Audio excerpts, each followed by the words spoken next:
The year was 1473, and the bells of the Abbey in a remote corner of England had not rung in 3 days. Brother Aldrich was sent to discover why. The road to the Abbey wound through a forest the villagers called the King's Silence. Even in daylight, no birds sang there. Aldrich told his beads as he walked, whispering prayers to Jesus Christ, though the air felt thick enough to swallow sound. When he reached the Abbey gates, they stood open. Inside, the courtyard fountain had run dry. The vegetable patch was trampled.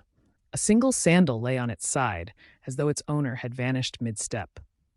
"Brothers?" Aldrich called. No answer. He entered the chapel. Candles had burned down to hardened rivers of wax. The great crucifix still hung above the altar, but the figure upon it had been carved away. Only the nails remained, hammered into empty wood. Aldrich's breath trembled. From the cloister came a low, patient scraping. He followed the sound to the scriptorium. Manuscripts lay scattered across the floor. Ink had been spilled in great black pools, and on every wall, written in the same careful hand, were the words, "He walks when unseen."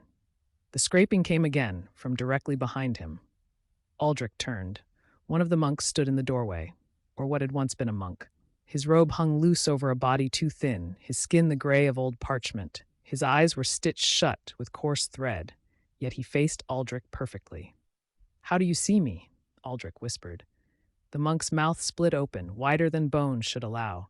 From within came the sound of many voices breathing together. "We do not need eyes." The bells began to ring above them, slow, thunderous peals that shook dust from the rafters.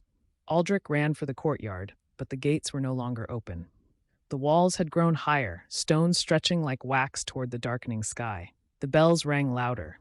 In the chapel, the empty crucifix now bore a shape again. It was Aldrich, and in the scriptorium, written in fresh, wet ink beneath the others, appeared new words in careful script. "He walks when